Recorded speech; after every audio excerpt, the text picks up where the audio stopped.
When I first got into business, I found it extremely difficult to manage my time. And it is absolutely vital as a business owner that you are effective with your time management. Because after a few slow mornings and just taking your time doing bits and bats of work, time will fly.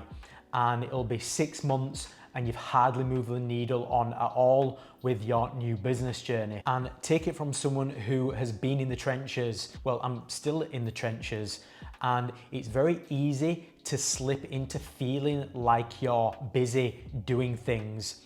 But those things are not really moving the needle forward at all, and they're not really important enough or substantial enough to help you move your business forward. And as a new business owner, you're gonna feel a little lost for the first 6 to 12 months, in all honesty.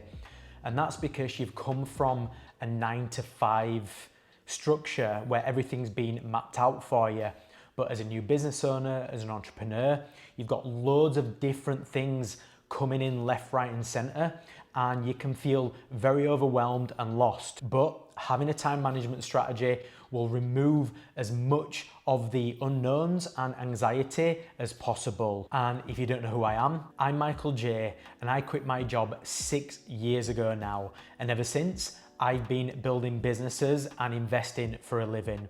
And it is my absolute passion and calling in life to teach as many people how to do the same thing. And in this video, I'm gonna walk through my framework and strategy to allow you to manage your time effectively as a new business owner. Okay, so before we jump into the strategy, it goes without saying that nothing is gonna work in this strategy or framework unless you have a good morning routine. You need to be structured, you need to stay consistent, and without that, none of this is gonna work. It is the underlying activity that you must adhere to. Take it from someone who has been a new business owner. I'm not a new business owner anymore. I've learned my lessons, a lot of lessons, and without that structured morning routine, you're gonna feel even more lost. So you're gonna do yourself a disservice, and you're gonna feel even more lost if you don't have one. And I've done a full video on this, to be honest, so I'm not gonna dig too much into it in this video, but I'll cover a few principles. So it goes without saying that you need to go to bed and get up at the same time every single day. You need to stay consistent, and it will keep you in the momentum that you need to be productive. And once you've woken up, you need a little bit of a structure. And my structure goes like this. I would recommend you to look into each of these areas.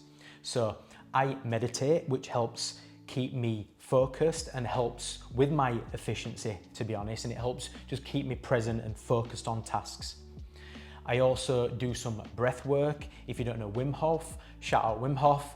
He's absolutely amazing. He's the Iceman. He's a little bit crazy, but he's got some really awesome and legit strategies and techniques to help you live a better, healthier life. And the breathing technique is absolutely amazing. And again, it helps me stay focused, calm, and present. I also have daily cold showers. So I don't have a full cold shower, I'll have my normal shower, and at the end, I'll do a 1 minute of cold showers every day. And it's something that I don't like doing. Even today, after 6 years, I still don't like it, but I do it because I know it's helping me. It's helping me stay consistent once again, and it's just building some resilience. And if you like, I do a little bit of reading. I like to read some stoicism or anything around psychology or human behavior for an hour or so in the morning, but you don't need to do that. If you want to get cracking straight into your work, that you can. But that's pretty much it. That's a really simple framework. I go into a lot of detail in another video, so go check that out if you're interested. But yeah, this is a really important piece, and even though it's more of an indirect activity leading into time management, it's a very important one, and it will help you stay sharp, it will help you stay focused, and it's something that you're gonna absolutely need to get down. Okay, so the next piece of the puzzle is for you to have and choose a tool to help you manage your progress. And so we're gonna need a time management system of some sort. And something that was an absolute game changer for me when I became an entrepreneur, business owner, was to have a visual aid to help me see and track my progress on a daily, weekly, and a monthly basis. It's vital that you've got something that you can go back to so you can track things, you can update things, you can review things, and you can improve the way you do your time management. And there are many different systems out there. I'm going to mention mine today. You don't need to use that. You can use something that you've seen before, or maybe even used before in your workplace. You can bring it into your business world too. And the tool that I use is from our trusty friend Google, and that tool is the Google Calendar. And I just simply cannot express how important this tool is for me.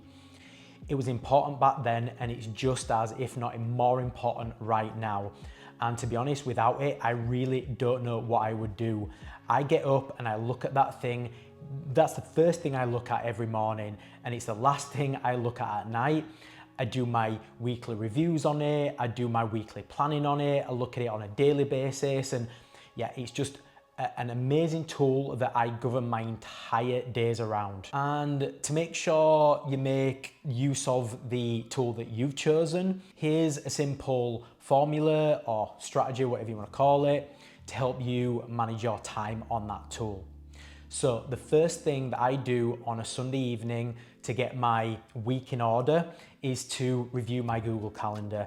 I'll check what clients are booked in, I've checked what activity that I've planned maybe weeks or months before, and then I will just start adding in new tasks that are my priority for that up and coming week. And then once you've got your week planned out, what you're gonna need to do is you're gonna need to keep it updated in real time.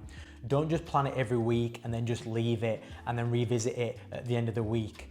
You need to be doing this on a daily basis, because let's say for instance you put loads of tasks in there and you didn't do half of the things you were meant to do. You get to the end of the week, you're probably gonna forget it, or at least you're gonna forget exactly how much time you spent on X or Y, Z task. And so I literally do this on an hour by hour basis. And let's say for instance, I planned in 2 hours for a particular task and it took me 3 hours. I will update that task, then I'll have to update the entire remaining activity for that particular day. And something that helps me to no end is to color my activities. And that seems really anal and pointless, but take it from someone who has been there before and after the coloring, and it makes a huge difference. Let's say I've got a new project coming up and I'm, let's say, creating an online course.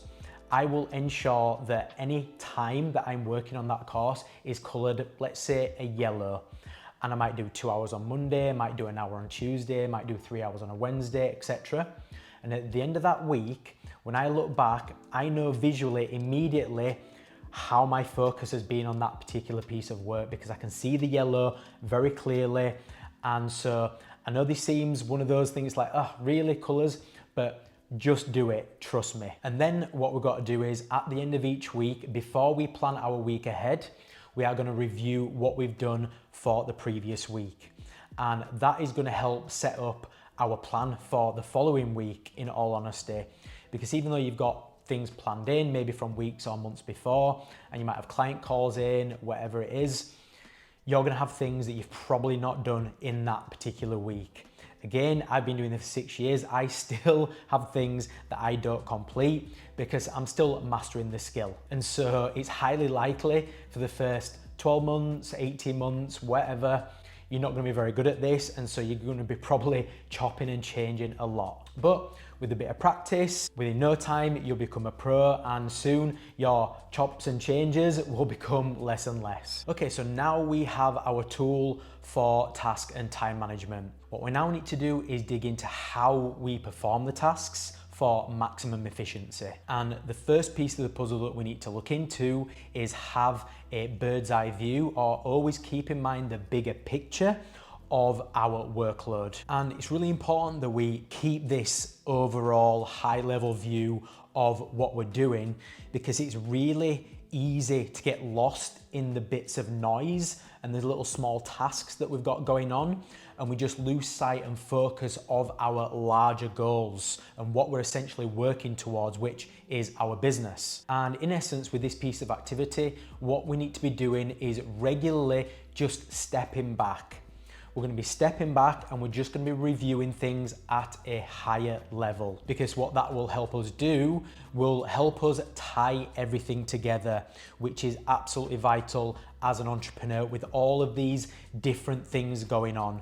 As I mentioned before, it's very easy to get overwhelmed, and it's also very easy to get stuck in the mud in all the detail. But as a business owner, as an entrepreneur, you need to step back and continually review and keep your head in the game with the bigger picture. And in the last step, I mentioned doing a weekly review of your week. It might be a good idea to include this piece of activity in there.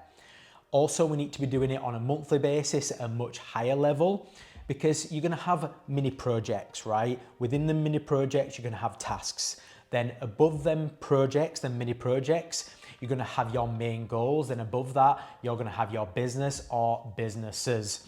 So we need to be making sure that we're doing it on a weekly or a monthly basis, or both, to make sure we're just having that overview and tying everything together, as I mentioned before. And as one final piece of advice on this, what I like to do is I actually create a document for things like this.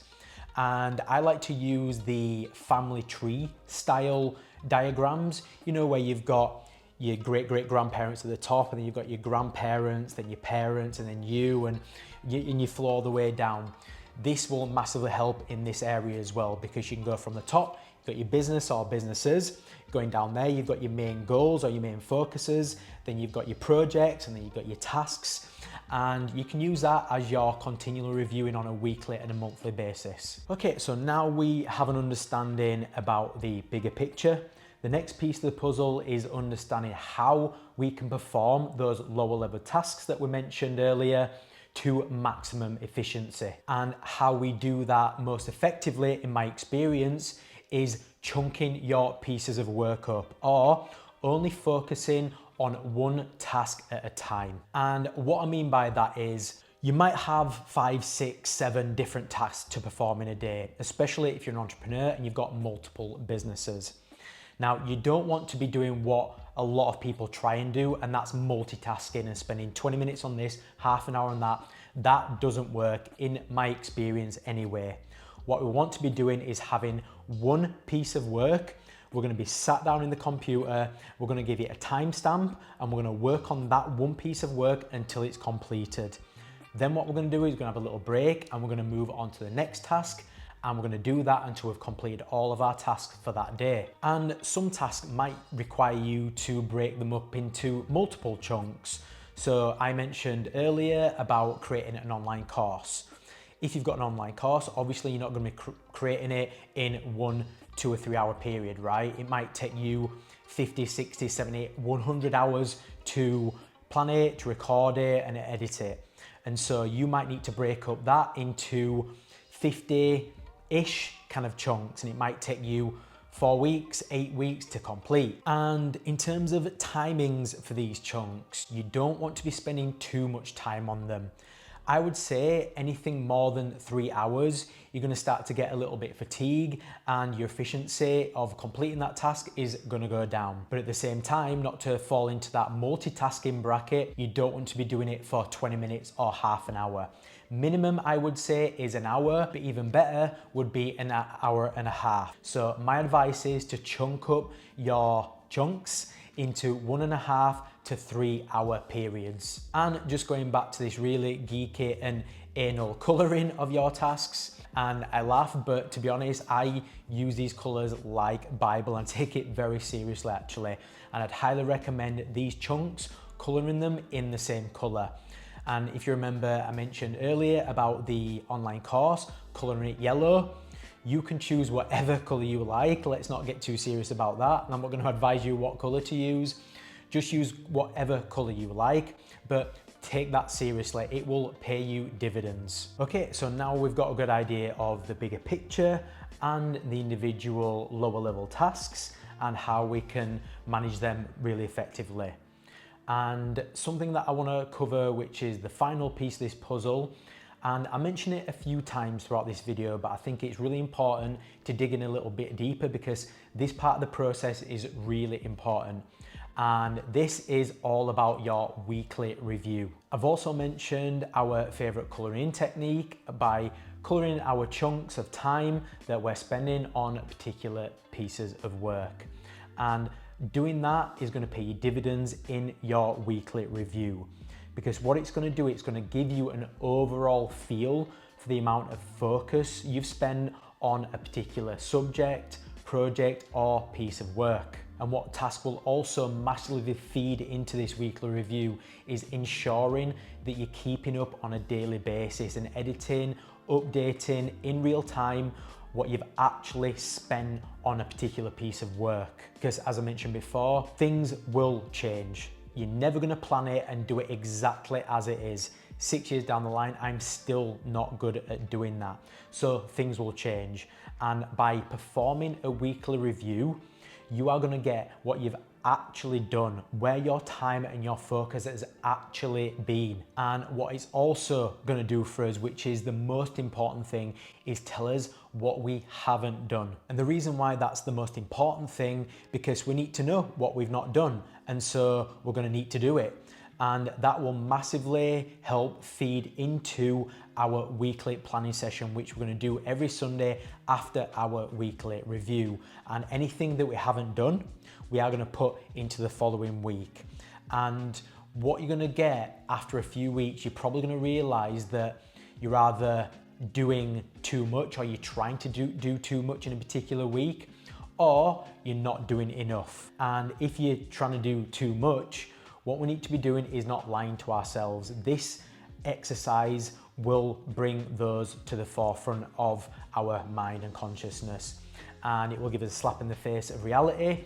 And planning, it needs to get better, and it's going to give you a better time frame for how long it's going to take you to complete a larger piece of work, right? And then that's going to plan into your more longer term goals and longer term plan and your business timescales. And let's say you've been doing this for 3 to 4 months, and you're constantly finding yourself not being able to keep up with the work, and the work that you didn't do from week 1 and week 2, 3, 4, leading all the way up to week 12.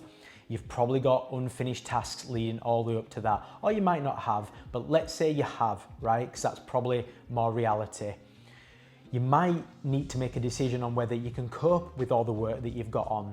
And so you might need to push your your higher level business timeframes backwards, or you might need to bring someone on to help you. Or even better still, you might be able to start delegating to other subject matter experts. So you can really see that this is not only just how to manage your time in the smaller sense, this really does snowball and lead up to your larger business goals and targets. And so this is pretty much the end of the strategy. So you can see there's much more in it than you thought, right? You can probably see that it's way more important for you to get on top of than you thought. But you just need to get the strategy down, get into it, start practicing it, and be in the trenches for 6, 12, 18 months, and you will eventually get better at doing this. You're not going to be good at first, but no one is, because we didn't get taught this at school, right? And so you just need to jump in, get cracking, and before long, you'll be a pro. So that's the end of this video. If you did take value from this video, please like it and please subscribe. And until next time, bye.